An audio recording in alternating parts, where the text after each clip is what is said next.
Pete, hello. Hello, good morning. Good morning. Joining live from Identiverse. How is Las Vegas? It's been great. It's been Identiverse is one of those unique places where you get to potentially bump into a lot of people you haven't seen in a while. It's fairly vendor agnostic, so you get to see a lot of technologies and ideas floating around. So it's been a lot of fun. I'm actually at our booth right now, so it's we just kind of opened it up, so not too much activity at the moment, but love to have people stop by. I love it. I'm excited to get a taste of the showroom floor. I am at our headquarters in New York right now, wishing I was there. So excited to be here while Pete gives a demo of Hyper Authenticate from the showroom floor. Yeah.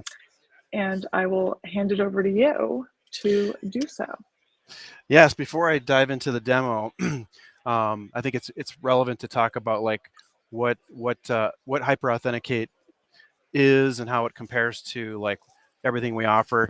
Hyper is now kind of we call ourselves the identity assurance platform or identity assurance company, and we offer lots of different things for the full life cycle. Obviously, authentication is a very important sort of pillar in that. And one of the things we like to talk about with Authenticate, because it is our oldest product, is that we really like to give our customers choices when it comes to authenticating in a passwordless, phishing resistant way. So I think most people are familiar with, authenticating with the Hyper app, which is what I'll be demoing mostly today. But we have other choices out there. Obviously, Windows Hello is another option that a lot of customers will be using with their machines. But Windows Hello uh, uh, isn't always an option for everybody, or depending on the circumstance. So we have things like YubiKeys. We actually just got these. These are brand new YubiKey Bio security keys that have FIDO2 and PIV on them, and you can actually do a biometric unlock right with the security key. I also have an older one. This is a 5C NFC, so that's an option for people that can't use a phone for some reason. They can't use the biometrics on their workstation. And then IDEMIA is another partner of ours that actually has security badges that can be used to unlock either tapping or inserting into a smart card reader. And this also does FIDO2 and PIV. So lots of really cool choices. We're demonstrating all that stuff today. So if people want to stop by and take a look. But I'm going to demo I'm gonna walk through a demo of like what most customers do with Hyper today, which is using our app and all the different kind of use cases that we cover with that one. So what you're looking at here is a virtual machine. It's a Windows 11 virtual machine, and on the left side is an Android phone that's got the Hyper app. You can see it there on the home screen. But we also support iOS, and you can also if you want to, you can actually use our SDK and embed this into your own. If you happen to have a workforce app, a handful of our customers are doing that as well. So, but what I'm going to do here is I'm going to actually open up the Hyper app. And on the Hyper app, you can see there's a number of different buttons. Each one of these represents kind of a combination of a workstation and a user that I can use to actually unlock a specific workstation. The one I'm going to be unlocking is at the bottom there. And when I touch it, you'll see what happens. A FIDO authentication happens. You don't see the biometric prompt because the screen share actually doesn't show that for security purposes, but it did a biometric fingerprint scan, and then I unlocked my workstation. Now, what's neat about this is that when I unlocked this way, I wasn't doing anything on my workstation to unlock. It was all done from the mobile device. We call this user-driven authentication, and it's really the most secure way to do this because the user initiated it. There was no like push notification or anything that went to the mobile device.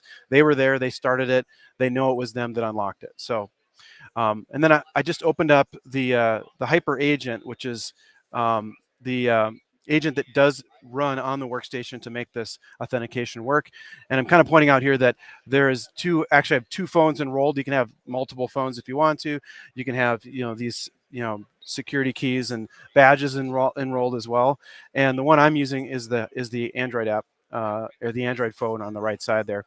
Now, if I touch that same button on the mobile app, it'll actually lock my workstation as well, which is kind of cool. It's nice to be able to not just unlock, but I can also lock it. And I can do that remotely if I want to. So real quick, I want to show like what what did you actually see there? How does this actually work? When I see a demo like this, there's not much to it. I mean, it's very quick. It's really like less than 30 seconds, and it's supposed to be fast and easy, right? That's part of our whole mantra here. So if you didn't pick it up, you should realize that there is a sort of a continuous connection between the mobile app and the agent running on the workstation. It's actually using WebSockets. And one of the questions people always ask is, well, what happens if that connection's not there? Well, we'll hit that kind of towards the end of the demo. But with that connection, what happens when I went and pushed the button to unlock the workstation, what happened is a FIDO authentication happened between my phone and the HyperCloud service, where we run the FIDO server. And then a message was sent from the Hyper app to unlock this specific workstation. So then the unlock comes to the workstation. Now on the workstation, like I said, there's an agent running, and that agent gets installed. There's a Windows service in this particular case. There's a credential provider that gets installed, and it also sets up what we call a virtual smart card reader. So it actually presents a user certificate to Active Directory, which is how we're unlocking in this particular case. That user certificate's presented. So we're not using a password, we're not caching passwords, anything like that. It's using completely passwordless technology all the way through to unlock the workstation. So that's how we unlock with kind of like our classic user certificate. There's another choice that we can do too. These days, Entra ID is becoming more and more popular. Most of our customers are using, that are Microsoft customers, are using Entra ID. They'll have typically hybrid join workstations. They can unlock with the approach I just showed you because they also have Active Directory in the background, but they also sometimes want to unlock directly with Entra ID, or maybe they only have Entra ID. So HYPR has a product called or a feature called Enterprise Passkeys, and the way this works is with Entra ID, you can actually unlock a workstation using a security key, like the one I'm holding in my hand right here, FIDO2 security key. Now Microsoft supports a whole bunch of different kinds of security keys for unlocking, but they also support the HYPR app itself. We're the only one that I know of that actually has a software version of this security key. So when I click on this down to the bottom there, when I click on that security key, what happens is the HYPR app wakes up and goes, oh, you want to unlock? I hit accept. It was a quick one, do the biometric, and then I'm signing in. And you saw the little Windows hello smiley face there. That was because it's using the Microsoft sort of FIDO infrastructure as a security key, which they call Windows Hello. So I'm also going to then lock the same workstation just like I did the first time.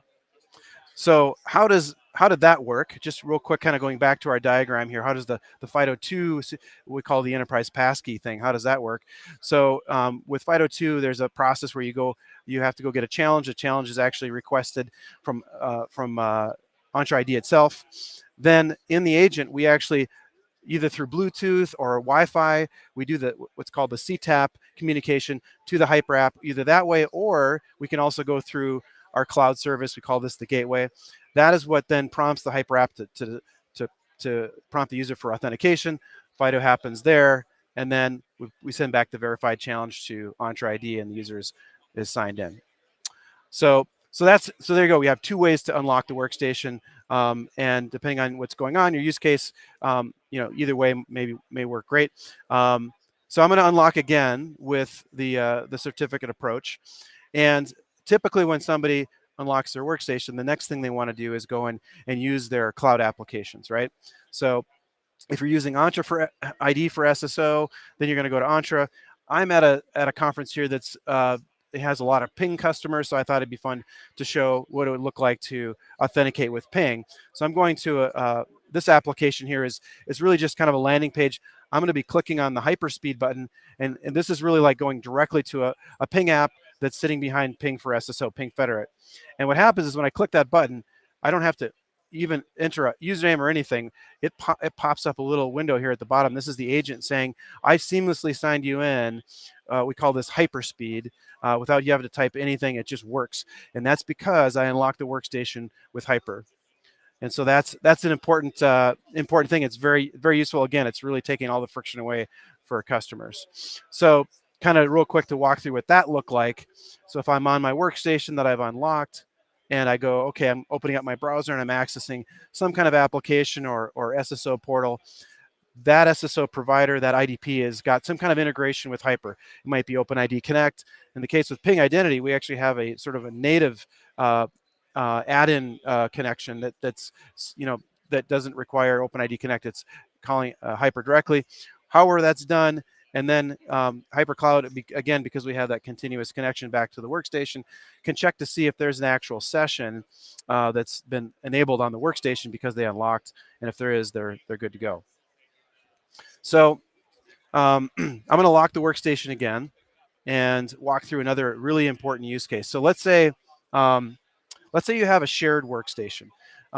That happens sometimes if you, let's say you're like in a manufacturing environment where everybody uses, a handful of workstations, or maybe you're a bank teller, or maybe in some kind of retail sort of setting, and you want to be able to sign into a shared workstation. If you do that, you're not going to actually have one of these buttons associated with that workstation, because that's really for it if you had a dedicated machine. So with Hyper, we have an option where you can actually scan a QR code. This will show up when you install the Hyper agent. And I'm going to hit the little QR code scanner in the app. I touch that. I'm able to scan the QR code. I've got a couple users I've registered, so I pick the one I want to use, and I'm actually unlocking with the same user that I had unlocked with before. And so, boom, I'm able to unlock just with a QR code scan. So I don't even have to have a registered button here. And what's nice about this too is I can, even if it's a workstation I've never signed into before, as long as I've got roaming capability set up with Active Directory, I can walk up to really any machine that's domain joined and QR code scan my way in, which is great. Next thing I want to show you is another common use case. I'm actually opening a command prompt here, and I'm going to type "who am I," which tells me what my user is. In this particular case, the user I'm signed in with is just a regular domain user. It does not have local admin rights on this machine. But a common use case is, let's say you have a power user or an administrator. They actually usually have a secondary sort of privileged account in Active Directory that they want to be able to use to do certain things on whatever machine they're on. So I'm going to actually open up another command prompt, and I'm going to use run as administrator here to do it. And you'll get this all familiar UAC prompt here. If I then click on the user I want to actually use to authenticate with, instead of having to type my credentials, I just use the Hyper app to unlock it and do the biometric. I'm signed in, and now if I type who am I, the who am I command here in this command prompt, you'll see that I'm actually signed in, or I'm running this process as that administrator user.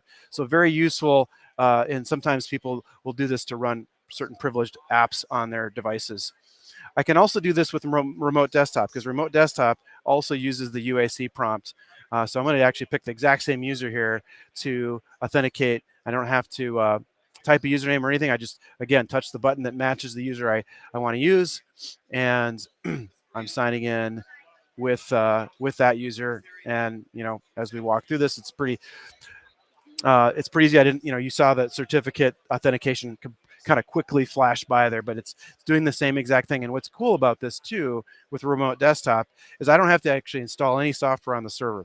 It's only the agent running on the workstation that needs to be there for this to work. So I'm gonna sign out of my remote desktop session. Last use case I want to talk about, because I know we're kind of hitting our time limit here, is what happens if I don't have an internet connection. Let's say I'm on an airplane or at a coffee shop. So I'm going to put my phone here in airplane mode, just so I can prove that I have that going.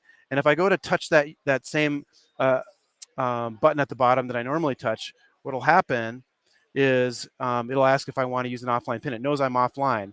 So I hit that offline PIN. I do the same FIDO authentication locally. That has to happen. And then what I get is an offline PIN. And I can I'm going to make sure here I'm actually connected to the Hyper credential provider, type the PIN into the right place. But if I type this PIN this is not a password. It's not a PIN that's even shared between these devices. That would be a shared secret, which is a big no-no at Hyper and with FIDO. It's actually used to decrypt a user certificate that has been cached on the workstation. And every time you go back online, we refresh those encrypted certificates and all the pins and all that kind of stuff. So, well, that's it. That's all I have time for right now. It's actually getting busier and busier as I've been going through the last 15 minutes. Alex, were there any questions that that people wanted to that came up during the call today? I think people are waiting to ask their questions at the booth. So, Pete, thank you for a fantastic demo. For anyone who is at Identiverse, make sure to stop by booth number 2607. Look for the familiar backdrop in Pete's camera right now. And also just plugging that Hyper will be talking at two speaking sessions this afternoon. Right. So make sure to stop by those as well. And we look forward to more conversations while in Las Vegas. And thank you, Pete, for joining us. Thank you. It was great. Great. Bye.